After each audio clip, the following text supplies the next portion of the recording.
Welcome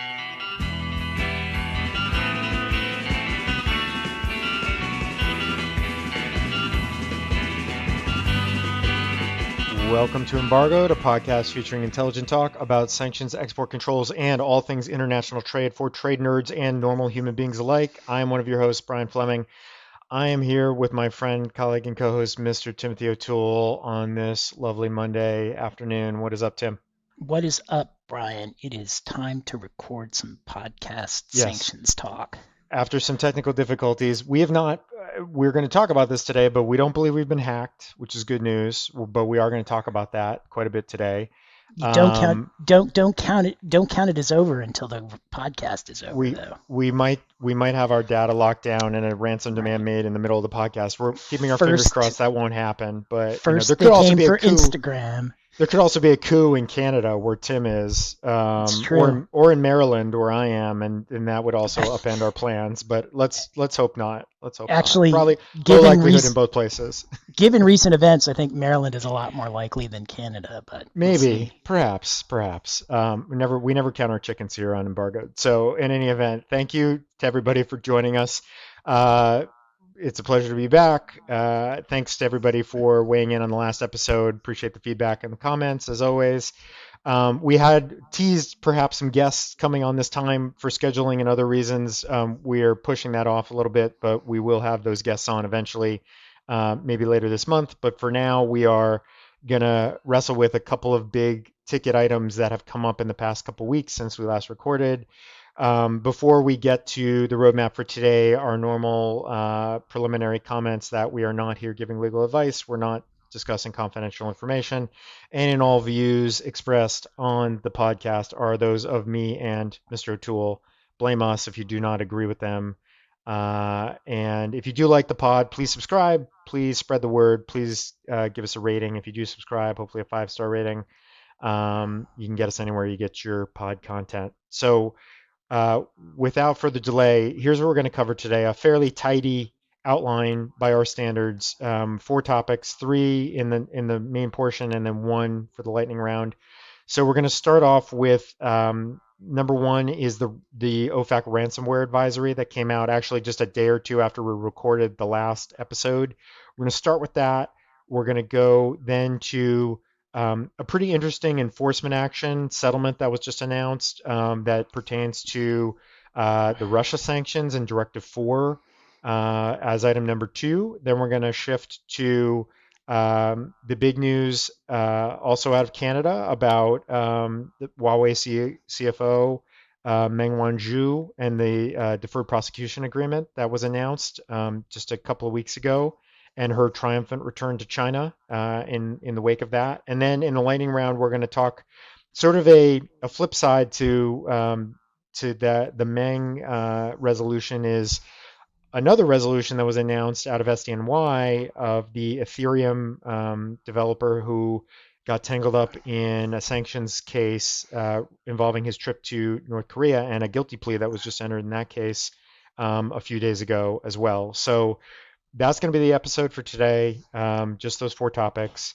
Plenty to talk about there. So we felt like that was more than enough to occupy us for this go around. So before we get started, Mr. O'Toole, any thoughts, any comments, any words before we get? Yeah, I mean, it's dive kind in? of fairly criminal heavy today, except for item 2. But we got three criminal cases / criminal activities on the agenda out of 4. That's a lot.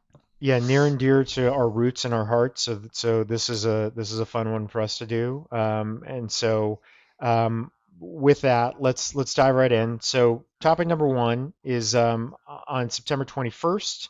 OFAC issued an updated advisory on potential sanctions risks relating to the facilitation of ransomware payments. And as most of you who are loyal listeners know, we covered the original ransomware advisory and guidance that came out last year on the pod. Not exactly earth-shattering changes, but I think some notable changes that are worth covering. The other thing that's interesting that came along with this as well is there was the first sanctions that were levied against a virtual currency exchange in connection with facilitating ransomware payments or the laundering of money in connection with ransomware payments, and that was Suex, which is a virtual exchange out of Russia. And we'll come back to that in a few minutes. But that was also, in typical OFAC fashion, they kind of tie up the guidance and the regulatory piece with some kind of enforcement or sanctions announcement as well, all in one to sort of bring maximum visibility to it. And that's pretty much what happened here. So on the advisory itself, just a couple words on that, a couple high points that I want to touch upon, and then a word about SUEX, and then I'll toss it over to Tim. So I think the advisory, in my view, sort of builds on some themes that we've been seeing quite a bit in terms of how to understand the scope of the risk in connection with the facilitation of ransomware payments, or even the payment of ransomware payments themselves.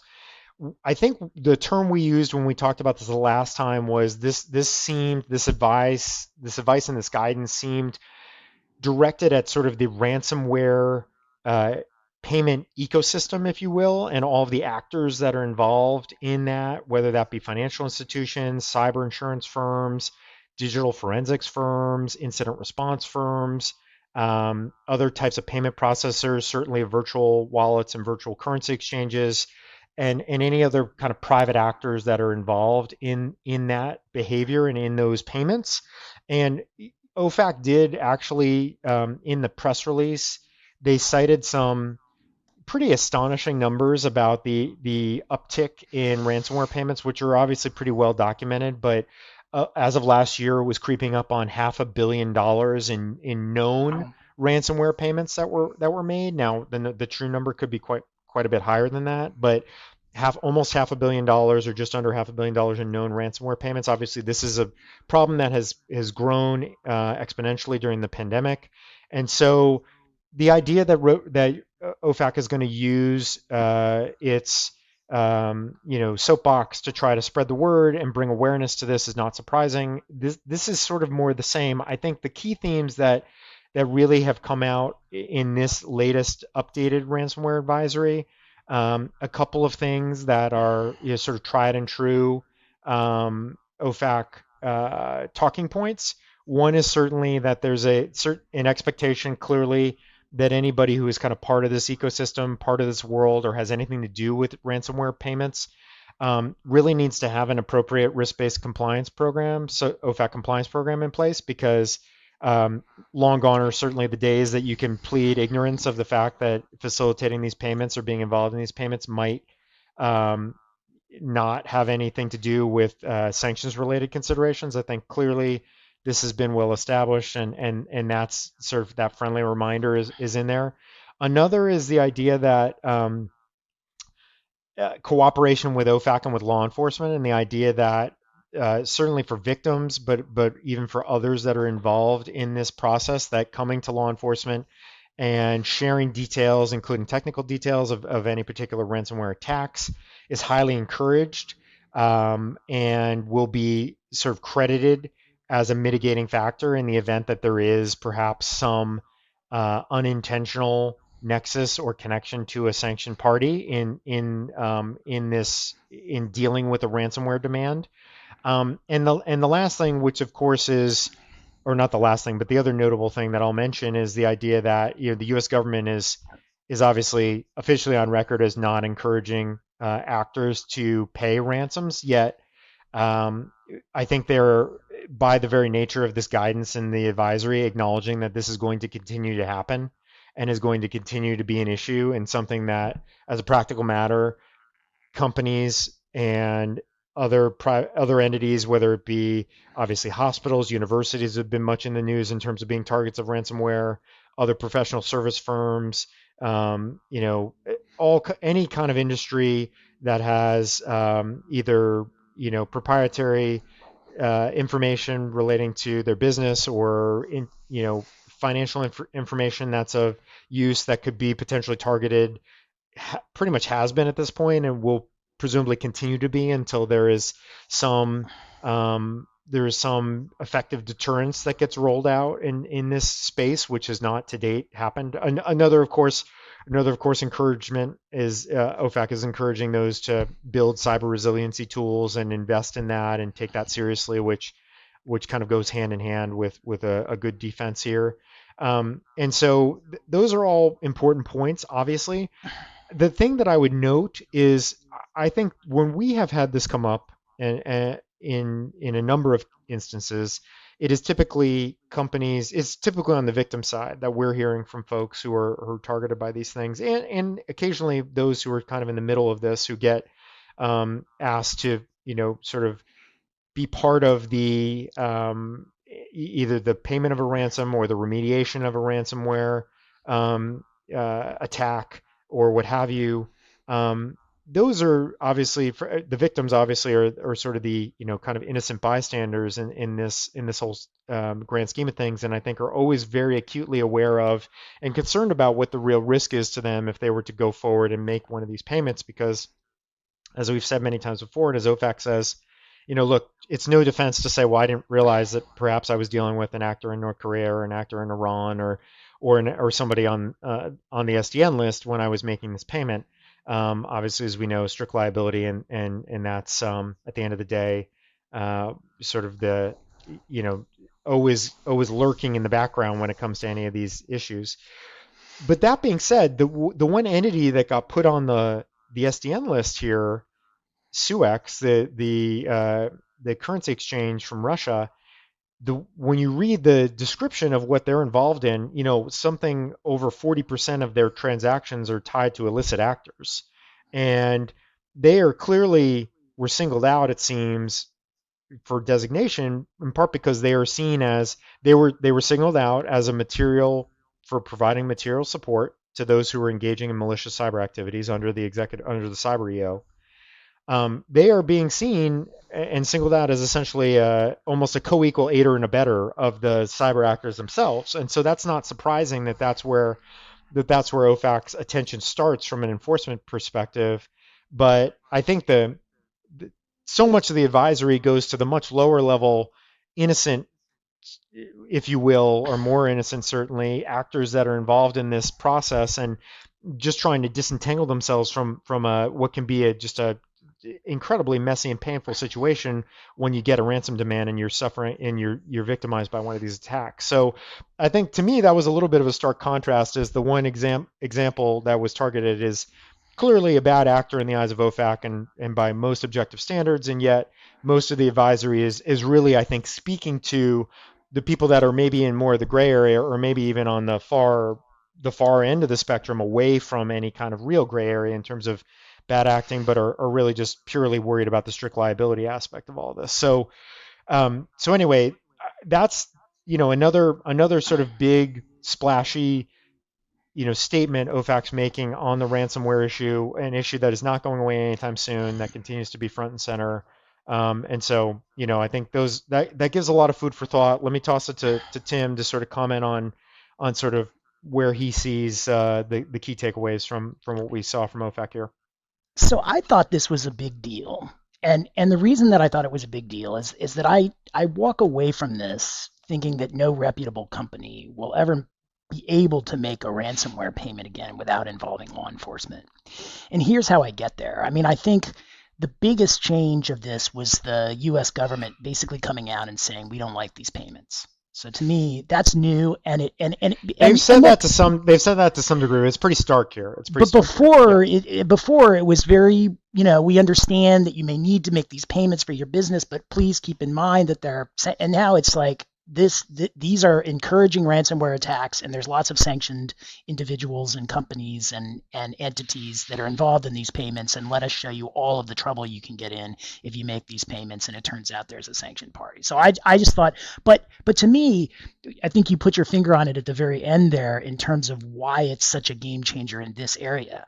The focus on the banks and the insurance companies and the cryptocurrency exchanges, all of which would need to get involved in these sorts of payments, to me makes it almost impossible that anybody can make a ransom payment of any size. At least any US company, and probably any company in the West, could make a ransom payment of any size.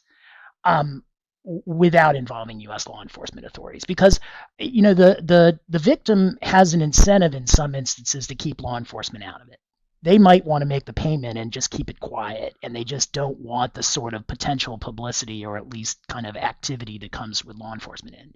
The banks have no incentive to keep law enforcement out of it, and in fact, now they have every incentive to bring them in. So there's not a chance that a financial institution that has any idea that this is a ransomware payment is going to get involved in a ransomware payment without looking at the OFAC guidance and seeing that they have to call law enforcement. And so you can, and I think that the little part in the state in the advisory about strict liability was very considered, because it's telling these financial institutions, you'll be in trouble if you make this payment and you don't even know about it. So you better find out about it and make sure these payments don't happen. And so for all of those reasons, I think it's big, even though if you just read it on the surface, it doesn't look that much different than the last advisory. But I just think that the focus on the financial institutions and all of the other service providers in the loop, telling them don't do it unless you talk to us, is a big change. Having said that, I mean, you and I have worked on these matters before, and I actually think there are some huge advantages to victim companies of getting law enforcement involved, especially if they're going to make the payment. But in some instances, law enforcement has been very helpful in deciding whether or not it's even in their interest to make the payment, because some of these groups who do the ransomware attacks are big, organized groups, that some of which are on sanction lists and really are able to carry it out. But there's a lot of copycat groups that are out there that can't, and law enforcement is usually in a better position to assess like who the real threats are and who they aren't. And so sometimes it might be in the company's interest not to make the payment because they aren't really facing any threat. They just don't know it. So I do think it's interesting, and it creates huge incentives to report to law enforcement. I don't know how I feel about that, but I definitely feel that it's a change. Yeah, the other thing I would add to that, that's a very good point. I think that the thumb has always been on the scale when it comes to the government communications on this, of please come to us and tell us about this. And that's obviously a pretty self-serving statement in many ways for the government, because they want to have better visibility into who these actors are and what they're doing and what kind of infrastructure they're using and the MO behind these attacks, etc. However, I do think that there is something to be said, as Tim just said, for kind of helping to better vet and better consider your options if you are talking to law enforcement. And on top of it, it is becoming harder and harder to keep these things quiet. The idea that anybody thinks they're going to suffer a ransomware attack and nobody's going to know about it, and you can quietly pay the ransom and get access to your data, it is very, very difficult to swallow, quite frankly. If you're a public company, you're going to probably have reporting obligations to the SEC. If you're some other kind of if you're any other kind of institution, there may otherwise be other reporting obligations. Not to mention the fact that if you're of any kind of consequence or size or scale, it's just going to be known that you have been attacked. I mean, it's just not very easy to keep these things quiet. And so the fact that it's going to become public knowledge that you've been attacked, and if you try to quietly deal with it without involving law enforcement and perhaps going through, involving some intermediaries that are, perhaps just as unsavory as the people at the end of the chain that may have been, behind the keyboard, then that is not going to be you're not going to be doing yourself a service. So I think it just becomes, it does, I think it's just another data point or consideration factor that companies have to weigh when they're thinking about what to do here. And at some point or another, almost everybody is going to have some version of this that they're going to have to deal with, unfortunately, at the rate we're going. So if you haven't already. The one thing I would add, the reason why I said I'm on the fence about where I am about kind of this change in tone, is that if you take it out of this context, and you put it in the context of kind of a human kidnapping, which is what these are like, right? I mean, that's where ransomware comes from. It's kind of an analogy to the ransom note that you get during a kidnapping. Just imagine if a government agency came out and said to parents whose children had been kidnapped, don't you dare pay the ransom, because there are other crimes that you could get involved with, and if you do, and hey, banks and anybody else who might help these people who are victims of a crime, pay a ransom. If you help, you could go to jail too. Like, that is a weird message for the government to be saying, even though I think there are lots of good reasons that they want to get law enforcement involved in these, and even though I think they have good reasons for not wanting companies who are victims to make these payments, it seems a little heavy-handed. And if they did it in a different context, I could see people being shocked. I mean, here it's OFAC, Yeah, so they're not yeah. as shocked. And as we've said before, I mean, if you're going to involve one government agency, you're going to likely want to involve multiple government agencies. You're not going to just call OFAC. You're probably going to call Right. OFAC and the FBI and or the Secret Service or um, some other or your local U.S. Attorney's office or whatever the case may be, depending on what your company's relationships are with sort of government writ large.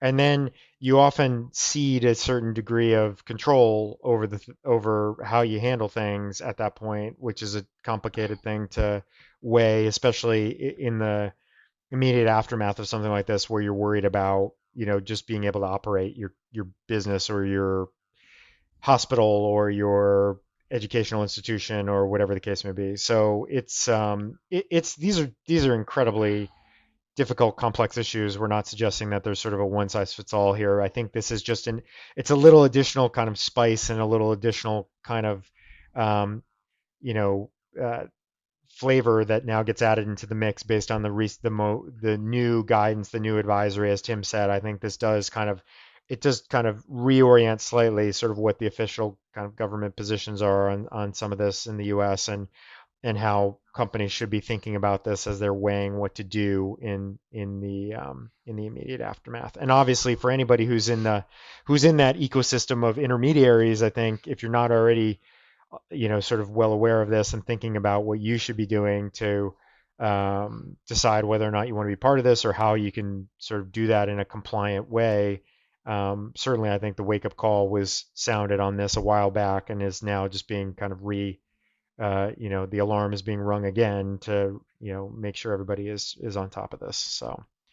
So anyway, Yep. I think that's a pretty, as Tim said, I think this is, it's a significant one. I think got a lot of attention, a lot of coverage when it first dropped about 2 weeks ago, and so we did want to lead with that one because there's this is one also that's just going to continue to evolve, and we're going to see more designations here, and we're going to see more guidance put out. We're gonna see how this thing goes as the sort of ransomware epidemic continues on for the foreseeable future. Uh, Yeah, I mean, I'll be curious because companies sometimes want to make these payments to keep going, and so this thumb on the scale of don't make the payments. Like, what happens if what would have happened if Dominion hadn't made the payment during right, and there have been a couple the of high shutdown? profile, yeah, and there have been a couple of high profile ones recently where they've acknowledged that they've made the payment, and Right. and so I think there's clearly a growing feeling in government that people perhaps think that that is the way to go, and they clearly want to weigh in on the other side of that. So we'll see how this evolves. It's a bit of a wild card, but that's what we have on. That's what we have to start with. So again, hopefully we have not been hacked or received a ransomware request or ransom request in the middle of this first segment. But with that, let's move on to a slightly more esoteric topic that is of great interest to me and Tim and sanctions nerds around the world, but perhaps not as broadly appealing, which is Directive 4 and Russia and a recent settlement announced by OFAC. We got some more web notices to talk about. So on September 27th, um, OFAC announced the settlement with Cameron International Corporation for potential civil liability for violations of the Ukraine-related sanctions regulations. And as you pointed out, Brian, Directive 4 was at issue in this, and we haven't had very many enforcement actions related to the sectoral sanctions against Russia, so it's worth talking about this a little bit. So the fine was $1.4 million, which in this area is not a huge fine, but it resulted from some sales that Cameron, Romania, had made to Gazprom Neft, and it was for use in an offshore oil project in the Arctic. Directive 4 kind of should have been like a bells and whistles going off, because Directive 4 is the sectoral sanction that if you have a listed party, and they were dealing with Gazprom Neft, which Gazprom owns, and Gazprom is subject to Directive 4. When you have a listed party, the restriction is that a U.S. person cannot provide exploration or production assistance, and that's usually in the form of services, in the form of goods. It's potentially in the form of technology or equipment. If the project is owned by a Directive 4 entity and located in either the Russian Arctic, offshore, or shale. And so here we had an Arctic project. It was owned by Gazprom. You had Cameron that was being asked to provide services, but they did have it was a foreign subsidiary, and this is a directive that applies only to U.S. persons. And so I think there probably was some thinking at the time that this is not a U.S. person, and so they can provide these sorts of services. The problem is, and this is the reason that this enforcement action is important, and the reason that it's worth spending a little time talking about it, is that even though many sanctions programs only apply to U.S. persons, or at least the direct restrictions only apply to U.S. persons, facilitation is so easy in these circumstances, especially if you have a U.S. parent and a subsidiary. And that's what happened to Cameron here, is that Cameron was U.S. based. Its subsidiary was making these sales, but there were a number of U.S. persons that were involved in the approval chain. And so OFAC looked at this and determined that it was worth not only imposing a penalty, but also sending its little message that involved highlighting the importance of large U.S. firms with international operations evaluating the totality of their business processes for risk exposure. Even large, sophisticated companies with OFAC compliance programs face sanctions risks if they do not develop internal controls that account for day-to-day operations and procedures, and consider how a variety of different types of conduct can implicate applicable provisions. I mean, what this boils down to is that you had a big company. They went through their compliance program. They got a mitigating factor because they did have a good functioning compliance program. But what they missed is what I think a lot of companies miss in this area, is that no matter how good your compliance program is, if you're a U.S. company and you have U.S. persons kind of interspersed throughout your ranks, it is very hard to wall all of those people off in the way that you would need to in order to have a subsidiary do something that the U.S. parent can. And that's what got Cameron in trouble here, and that's what has gotten lots of companies in trouble. Yeah, So I do you want mean, to talk about this now and move to SRL quickly, or do you want to just talk well, about yeah, I want to talk about this. So, because I do think this is the probably the more interesting of the two. In totally? terms of at the end of the day, this boiled down to U.S. persons who were approving and reviewing contracts and other documents relating to the services or the goods that were going to be provided to this entity that was subject to Directive 4. And so, again, under Directive 4, U.S. persons cannot provide services that are going to be in support of a project covered by Directive 4 if they're dealing with an entity that is subject to those restrictions, which in this case they were. And the idea that, and this is one of those, to me, the reason this is interesting is this is one of those classic cases where, again, as Tim said, they had a compliance program in place. They had, by all signs, they had a pretty robust compliance program in place. But this is sort of a little gap that nobody really thought of Right. in terms of the execution and the implementation, and in the real world, when we're going through our process of approving certain things and we call back to business persons in the United States and ask them to sign off on, yes, can we enter this contract? And they say yes, that is the provision of a service that is prohibited by Directive 4. If it is involving a Directive 4 entity, and it is involving a project that is covered by Directive 4, and that is exactly what happened here. So this is one of those kind of, to me, it's sort of one of those classic gaps that, and again, in fairness, this was when this all happened. This is now several years ago. So this was in the Yeah, 6 or early-ish. 7, I think. Yeah, this Yeah. is in the earlier days of Directive 4 being Yep. even out in the world, right? This is pre-COTSA, Yep. and this is sort of the contours of this, the understanding of this, are perhaps a little less well understood, a little less well developed.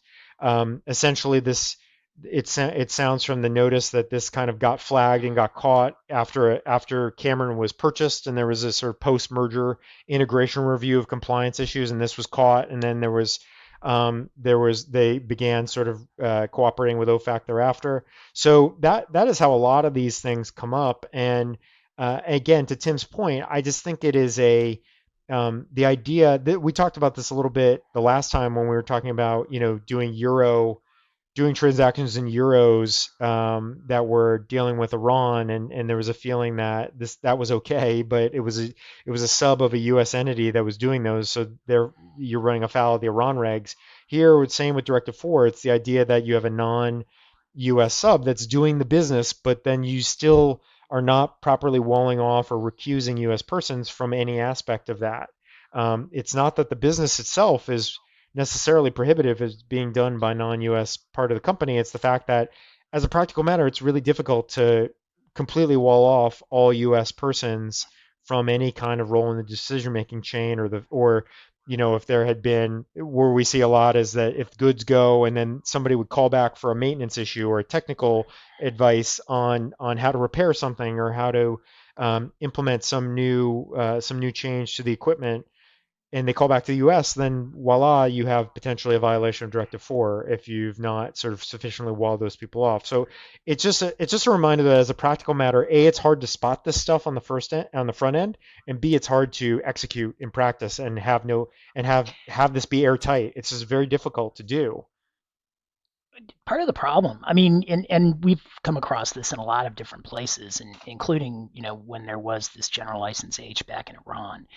It, what you need to do to comply with U.S. sanctions law is almost the opposite of what you would want to do to run your business. So you have these foreign subsidiaries controlled by U.S. ownership because you want to be able to have some control over what these foreign companies are doing, and you're essentially running them to benefit the U.S. business, and that means that the U.S. ought to know what its foreign subsidiaries are doing and be somewhat involved in the approval of at least reasonably large size contracts. On the other hand, the more you have U.S. involvement, the less a foreign sub can do from a sanctions perspective. And so you've got this tension between, U.S. business people want to keep their hand in the pie and know what the sub is doing, and U.S.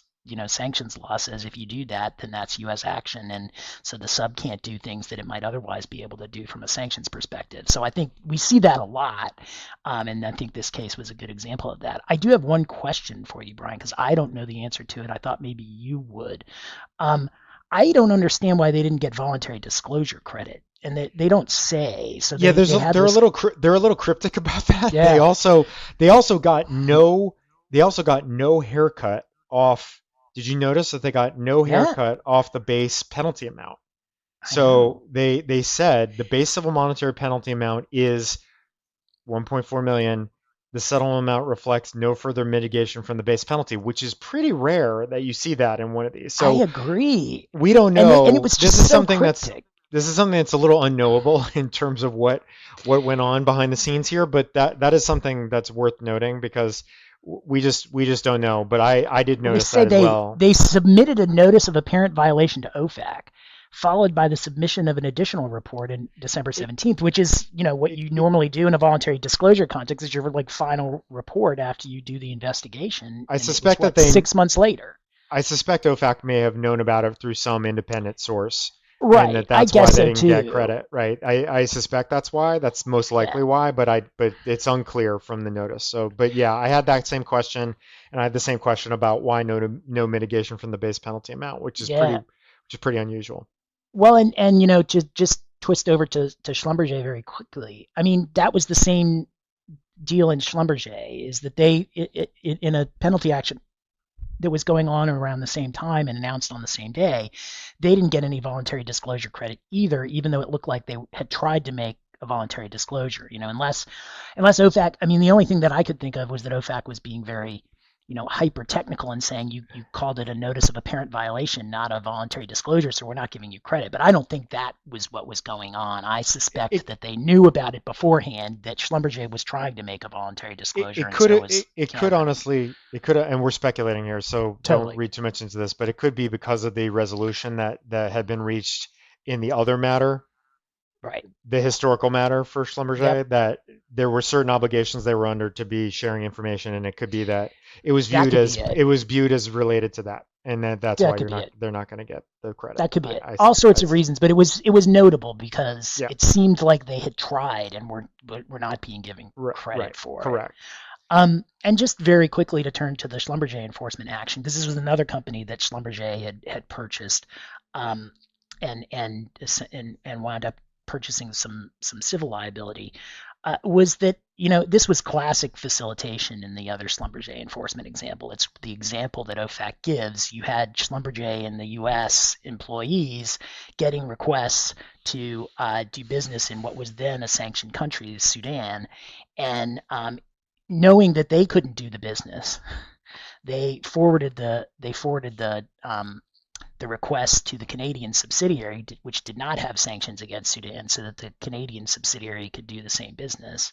And that, is, as OVAC has said many times, is almost the classic example of facilitation. You essentially know you can't do the business, but you facilitate a non-U.S. person in doing it. Yep. It's what's not allowed under the sanctions. Right. I don't have much more to say other than that. No, It I just think I don't either. And honestly, this is a question that this is one of the most common questions we get on just kind of a regular basis, which is, well, we're worried about facilitation risk. Is this facilitation? And nine times out of 10, the answer is no, this is not facilitation. Here's why. Here's what right, facilitation is.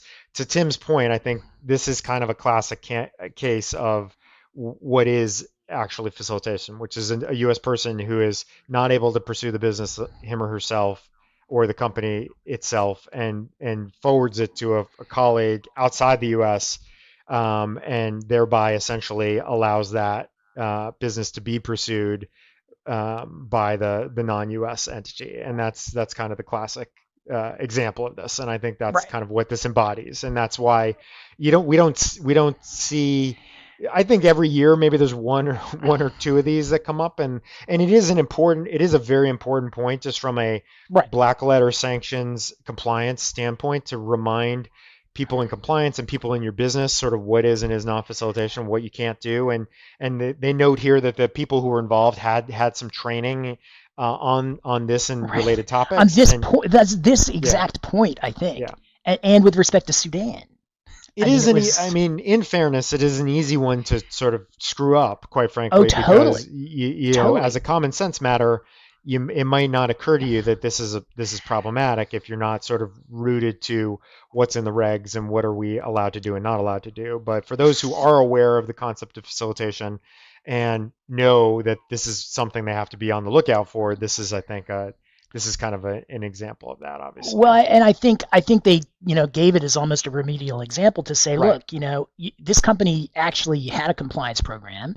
They were training on this issue, and they emphasize in the little lessons learned that you have to take steps to ensure that all relevant personnel receive and then highlight and understand existing sanctions prohibitions. And so like this was one where they could show. I'm sure the company came in and said, "Hey, we trained our people on this. It's not our fault." And Right. OFAC said, to a certain extent, said, "Yeah, kind of agree, but you've got to make sure that when the training gets done, it actually They're does abiding by something." it. Yeah, Yeah. exactly. So anyway, so those are two kind of interrelated, interesting enforcement action settlements that were just released that are we thought were worth covering. And with that, let's move now. Let's head back into the criminal realm to deal with one big ticket item that just got resolved, which is the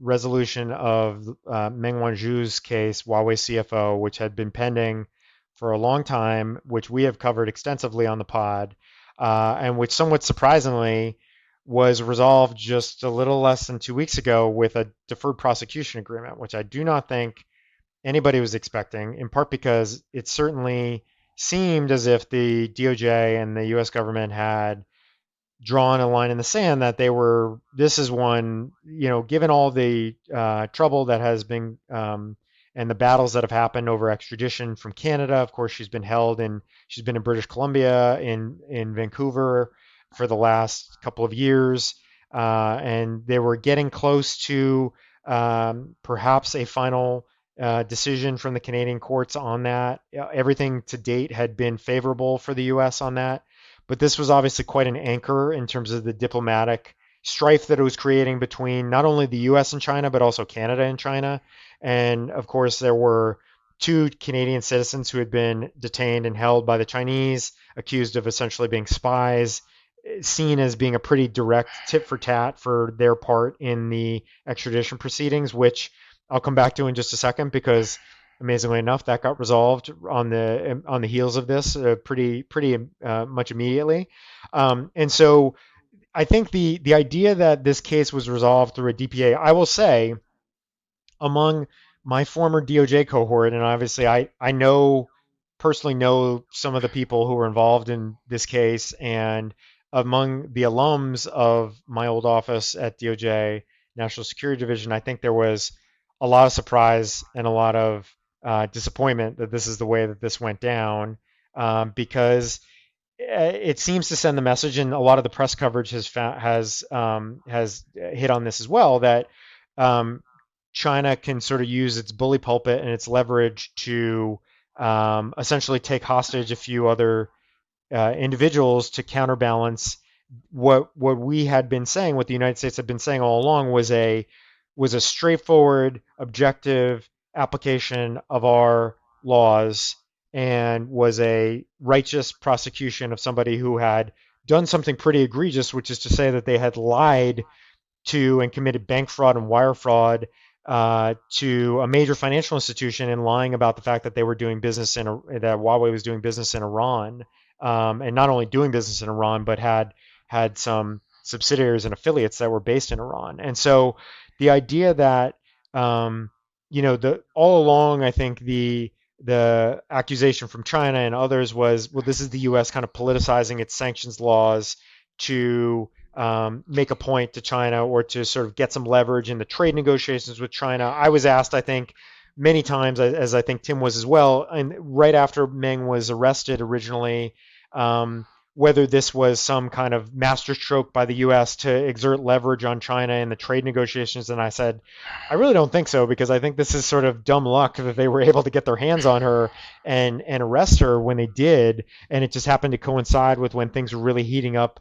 in the trade wars with the U.S. and China. But now, in the way that this has now been kind of backed out, it sort of looks a lot like that's really all this was. And of course, China took every opportunity to sort of play that angle up. They released the two Canadians right away to make it look like a spy swap, which is something, of course, that the U.S. and Russia used to do during the Cold War, and it makes it look like this was just a political prosecution and there was nothing to it. I do not subscribe to that. I think that there is a lot of meat on the bone to the case against Meng and the case against Huawei. I'm not in any sense validating that, but the optics of this now are sort of the waters have been muddied. The sort of circumstances have been made even more murky by all of this. And if you look at, and I will just add this before I throw it to Tim, in all respects, it looks like this is, I will say, I hate to say it, but I will say a bit of an L for DOJ in this, in that it looks like a weak resolution of a case that they probably could have prevailed on if they had ridden this all out.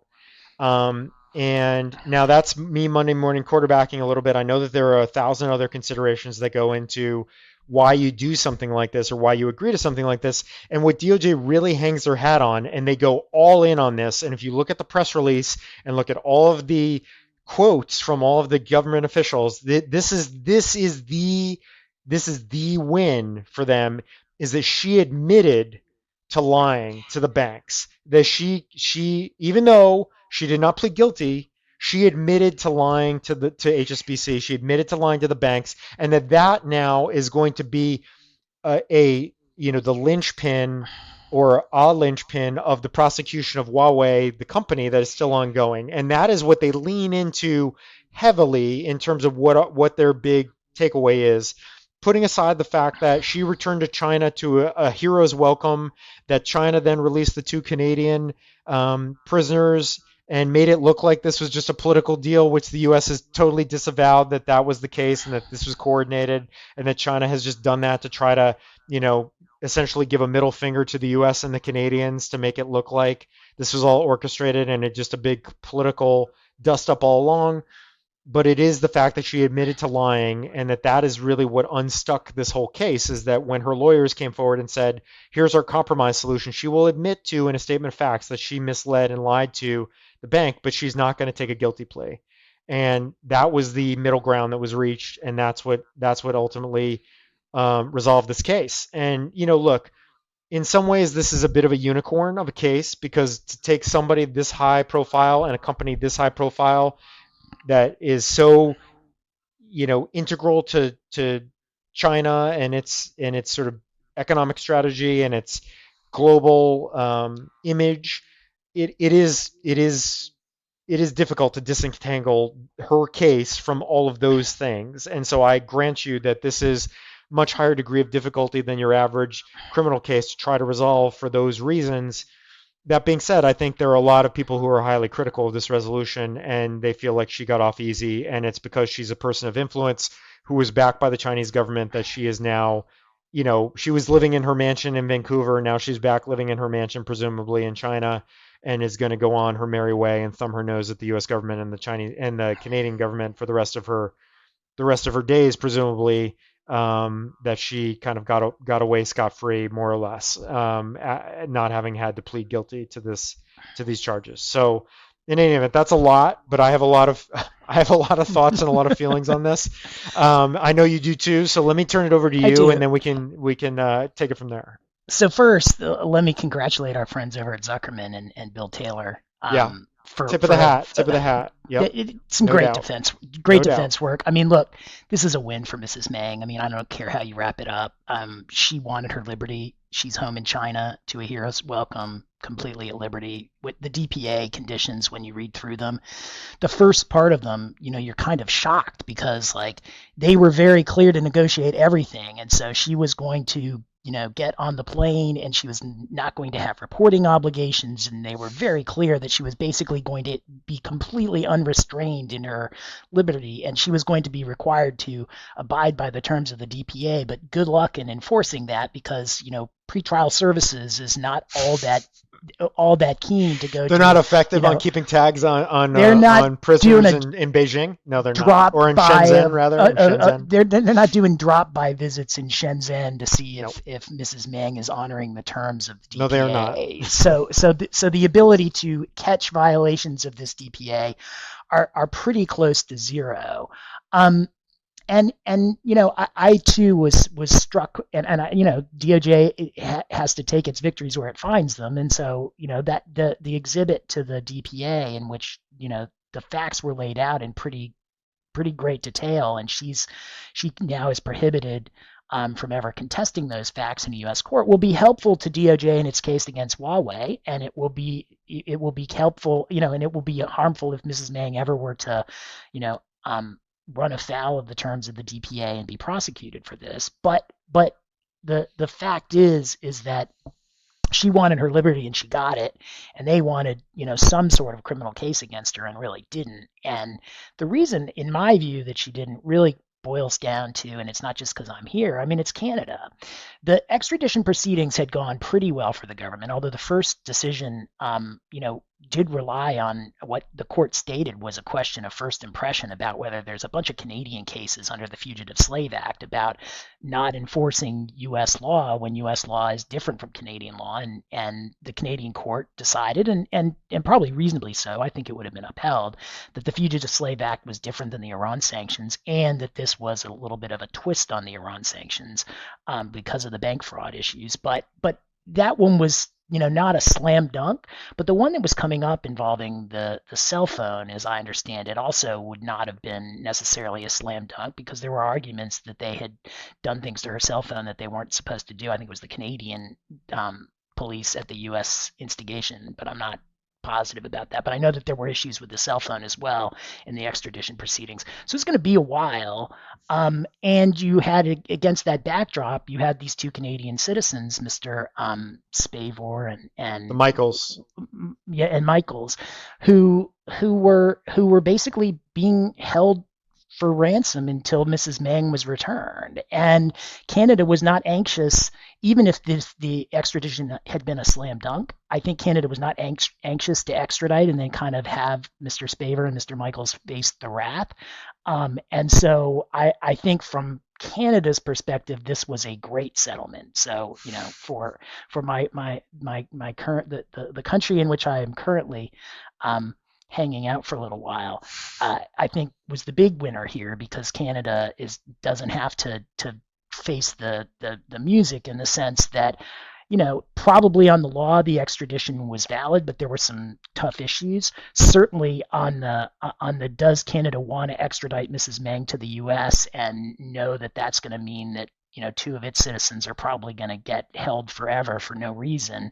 No, I mean Canada certainly didn't want to do that. So I think Canada is kind of breathing the biggest sigh of relief here now that they're kind of out from the middle between the U.S. and China on this issue, and pretty much, I mean, I was going to say unscathed, but two Canadian citizens were not unscathed at all. I mean, Right. Canada is coming out of it looking just fine and didn't have to make that impossible choice between extradition, and satisfying the U.S. or not extraditing and satisfying the Chinese. So I think Canada not being in the middle probably created some of the leverage for this too, Right. quite frankly. Agreed. I think the closest U.S. ally being caught in the middle of this crossfire did not help matters in terms of, allowing the U.S. government to really hold a tough line, the toughest line perhaps as it might have wanted to at the end of the day. I think I'll end with this, which is just a couple of sort of questions for us to ponder, which is, obviously the political dynamics at play here are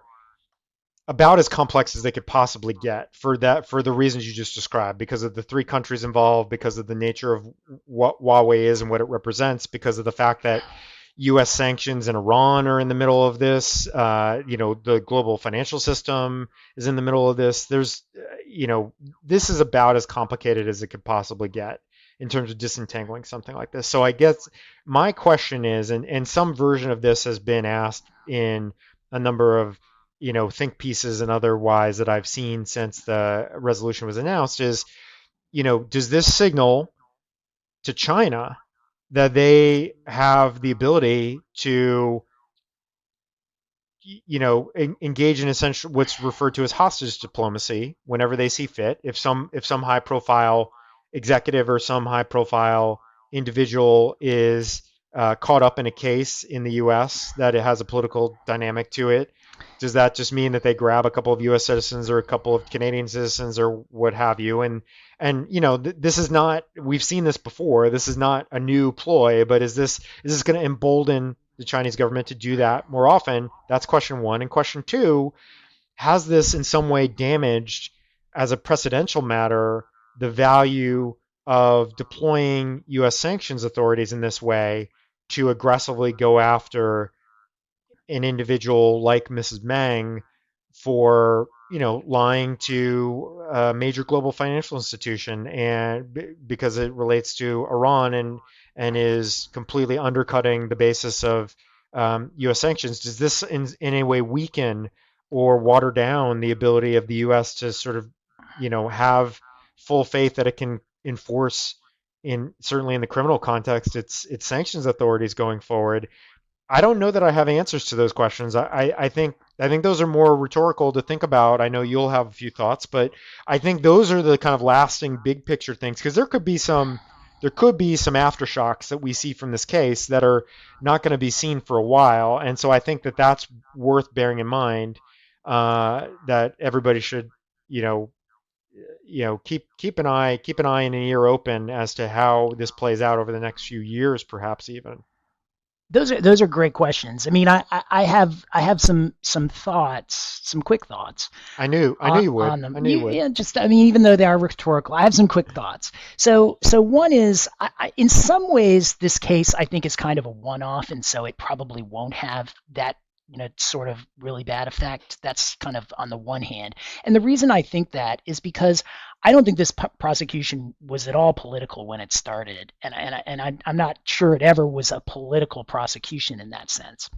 But the the arrest of Mrs. Meng as she was transiting Canada was pretty aggressive. And so I do think that that probably created some of the backdrop against what you saw as the Chinese reaction is not just the prosecution of her, but kind of doing what they would were probably viewed as kidnapping her off a flight in which she wasn't really in the U.S. Yeah, So, if she had been flying to Los Angeles or New York or San Francisco or something like that and had been grabbed at the airport, I think you're right. I think that takes away a lot of the salacious political conspiratorial aspects of all of this, right? but what makes me a little more pessimistic about it? So I think this case is unusual in that sense, and that created a dynamic in which this sort of thing could happen. I'm not justifying it for that reason, but I think that it's that fact pattern is less likely to be repeated because I did think that arrest wasn't well thought out. It didn't seem like they realized how mad China would be and what a predicament the Canadians would be in for doing this and didn't hadn't really kind of gamed that out as to how that would play out. And so I think they, as long as there isn't this sort of really aggressive type action, I think that you might not have this sort of aggressive type reaction that we've seen. But the reason that I'm not that confident in that is because I also think this was in part a function of what happened during the Trump era, and I'm not sure that it's over. Which is there was this kind of view that all prosecutorial actions were political. I mean, we had a president who was calling prosecutorial actions looking into his administration a witch hunt, and everything that they did was a witch hunt, and talking and making threats to go after his rival in the 2016 campaign and to lock her up, and it just made it seem like the it made it seem to the outside that there was this that you could point to the U.S. justice system as a political system that wasn't really a legal system, and that would justify what China ultimately did to the Canadians, and the kind of at the end of the day throwing their arms up in the air and saying it was all political. This was just a political swap, and that's what happened. I don't think you can disassociate that from what was going on in the United States at the time, and to some extent still is. You have this incredibly increased atmosphere of politicization in the justice system, and in that atmosphere it really is easy to take advantage of it from the other side. If the justice system depoliticizes, I think that the environment gets less ripe for that. If people have more confidence that a prosecution of someone from China is just about the facts and the law, as opposed to part of the big China war that the Trump administration had declared, at least on the trade side, and then kind of wrapped up in the idea that they had made it okay for the highest levels of the U.S. government to say, yeah, all the Justice Department is doing is just political, and any prosecution that we don't think is of anybody close to us is political. It just creates an environment in which people can get more aggressive, as the Chinese were here. Yeah, I think that's a great point, and I will say that that is definitely part of the equation here, no doubt. That sort of hangover from the way the arrest and initial extradition proceedings were handled, and some of the rhetoric that came out of the White House and and DOJ in the Trump era. I will say that anytime DOJ has a charge on somebody and they travel to a country where they could potentially be arrested and extradited, they're going to take the opportunity to try to do that. Like no Oh, doubt. Like that is just going to happen. And that is a fact in law and law enforcement reality. And I think that is in truth divorced from politics. However, your point is 100% spot on that I think it become or has become at least much more difficult, publicly to kind of divorce those things or to not assume that there is perhaps some ulterior motive driving that type of a decision. And I also agree with your point that in this specific case, given how complex the issues were and the dynamics were going to be and the repercussions were going to be, perhaps they said, damn the consequences, we're going to arrest her and we're going to get her down to the US, we don't care. But I tend to agree that perhaps it was not foreseen sort of what a mess this was going to ultimately end up making, especially for Canada. I yeah. think that's right. So, in any event, all right. Well, we'll leave that alone for now, and that perhaps is the last time we'll talk about Mrs. Meng. I don't know. I wouldn't be I surprised if we if we come back to that at some point. That's I don't a think we're going to long-standing. Right. Long-standing favorite topic on Embargoed, but in any event, we'll leave that Yeah. for now. It might be And with the end. that, could be with that. Well, certainly not the last time we're going to talk about Huawei, so we know that we'll be back before too long. And so with that, let's pause for the lightning round sound effect. And with that, we're gonna actually go to a bit of a bizarro flip side of Mrs. Meng's case, which is a case in SDNY that was also just resolved, but a better outcome for DOJ, and also somewhat maybe a little bit surprising, and that's the case of the Ethereum developer Virgil Griffith. And I'll turn that to Tim. Yes, so we have talked about this case before on the podcast. I think we talked about it when Mr. Griffith was indicted in January of this year, or January of 2020. Wow, time really flies. Um, but so Mr. Griffith was known as the crypto bro, or at least he has been in some of the reporting on this and some of the some of the blogs as well. He is a cryptocurrency expert. U.S. person who apparently lived in Singapore at the time, was invited to go to a conference in the DPRK to talk about cryptocurrency, and he went to the conference and he spoke about cryptocurrency, and he was then charged with providing services to the People's Republic, or Democratic People's Republic of Korea, the DPRK. Um, and it was basically violating the Korea embargo. He pled guilty very recently to those charges, or at least to conspiracy to violating the North Korea sanctions. And there was we've talked about this offline a little bit, and it is a little bit I'd like to see what a jury would have to say about this, and I know you've expressed that sentiment even more strongly than I have, in part because what he actually did here to violate the sanctions was so innocuous. I mean, he went to a conference and basically answered questions, some of which came from the government officials at the DPRK, but others came from other attendees at the conference about cryptocurrency, in a public forum, at least, or at least an open forum where there were not lots of people who weren't from the DPRK present as well. This it's hard to believe that a jury would have automatically convicted it for willfulness on those facts. Now there was another fact about this case that I'm going to throw it over to you, Brian, because I'm not sure how I feel about it. So the other fact that I think would have been much more problematic in front of a jury, although maybe it shouldn't have been, is that before going to this conference, Mr. Griffith had asked the State Department for permission to travel to North Korea. As I understand it, there is a law that allows the State Department to, not allow U.S. passports to go travel to particular cases, and the State Department has invoked that law with respect to Korea, most likely because the law that the statute under which the North Korea sanctions have been adopted under, the statute that allows for the regulations, um, expressly forbids OFAC and the president from carving out travel. So this is it's IEPA, it's the International Economic Emergency Powers Act, and under IEPA, there is a travel carve out so that you can't sanction travel, which is why most of the sanctions don't apply to travel. Now, they had decided to use this passport provision to restrict travel to Korea, but it's not even clear to me that that is really a restriction on U.S. persons. It's basically a practical restriction because most countries want you to be able to travel somewhere using a valid passport, and if the U.S. withholds permission, then the country that accepts you might not accept you because you don't have a valid passport that is backed up by your government.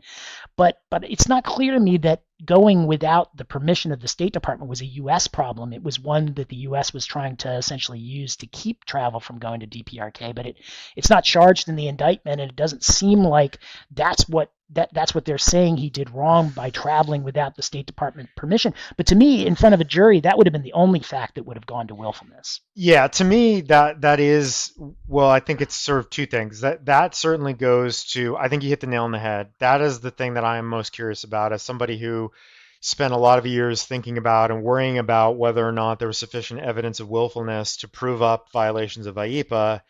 The idea that traveling to speak at a conference and to mostly discuss, at least the way it was argued in the papers, the way it's been reported, that um, share sort of publicly available information about cryptocurrency and blockchain and the rest and the like would amount to a knowing, purposeful. It could be proved that Mr. Griffith knew what he was doing was illegal, which is the definition of willfulness. Knew what he was doing was a violation of the North Korea sanctions regs in providing services, providing prohibited services to North Korea.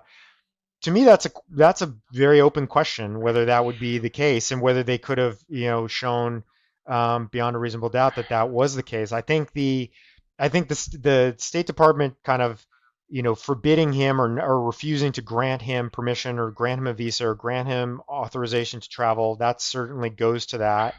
But the idea that sitting in front of a room full of people and explaining, the ins and outs of cryptocurrency and blockchain amounts to providing a service when you could argue, and it seemed by all accounts his lawyers were prepared to argue to the jury that this is information that the North Koreans could have and in fact do have access to otherwise Right. because it is publicly available.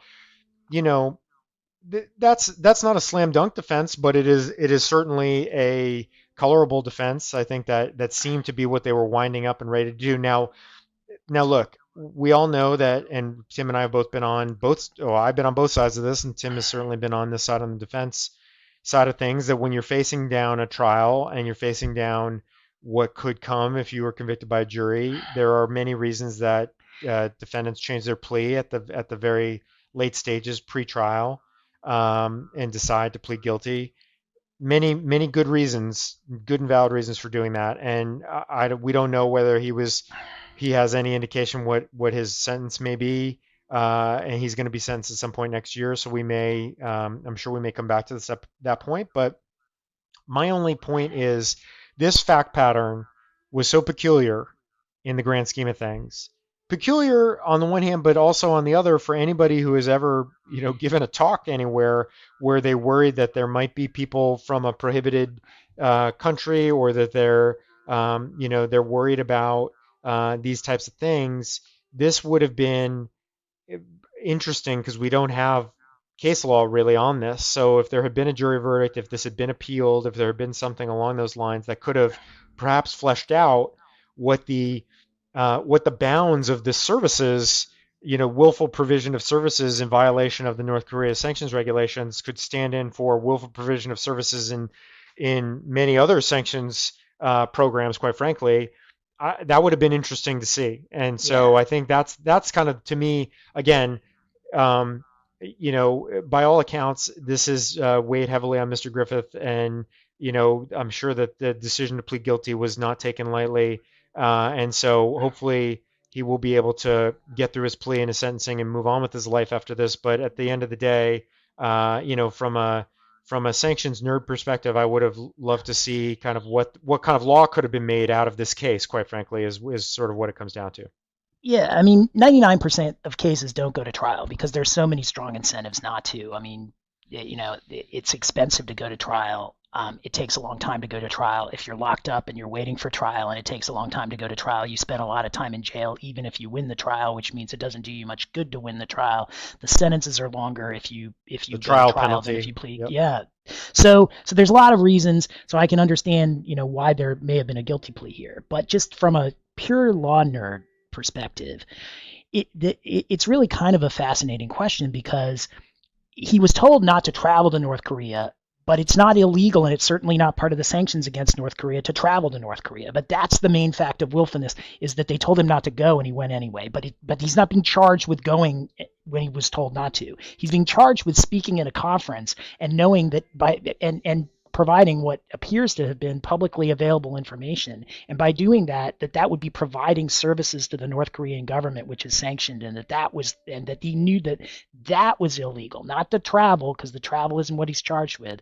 That strikes me as a really good question to see if jurors can really parse that, because it doesn't seem like they have much of a willfulness case, but for the travel, and the travel shouldn't count. So, if I had been doing that case, I'd have been moving to exclude the evidence that he was told not to travel to North Korea because it may have been irrelevant.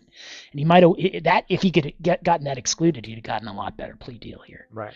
I think that's right. So in any event, that's all. We don't have much more to offer on that at this point. There's really not much that's been said publicly about this other than to announce the plea and that we now have a record on the docket that the plea's been entered. There's a sentencing coming up next year, as I said, but that's about it. So we'll keep an eye on that and we'll see what papers get filed in advance of the sentencing, and perhaps there'll be some light shed on some of the circumstances that led to this, and some of the other details that will come out in advance of the sentencing. But for now, we'll leave it with that. And so that's all we have for this week. That is our four topic episode, which took over an hour because Tim and I can never manage to be, except for the last episode, which was in fact under an hour, our all lightning round episode. But I think that's all we have for this week. So thank you as always for joining us. Any parting words, parting thoughts? Are you gonna? No, I'm looking forward to having guests at some point. Yes. But not we're not committing to a date. Not at this point. We're tough. We're tough to pin down when it comes to that. But in any event, thank you again to everybody for joining us. Pleasure as always. As we're moving into the fall now and into October, we'll be back. Should be back on the regular schedule in 2 weeks, kind of mid to late October again. So until then, we hope everybody stays well and stays sanctions free. Stay sanctions free, everybody. Thanks, everybody. Bye.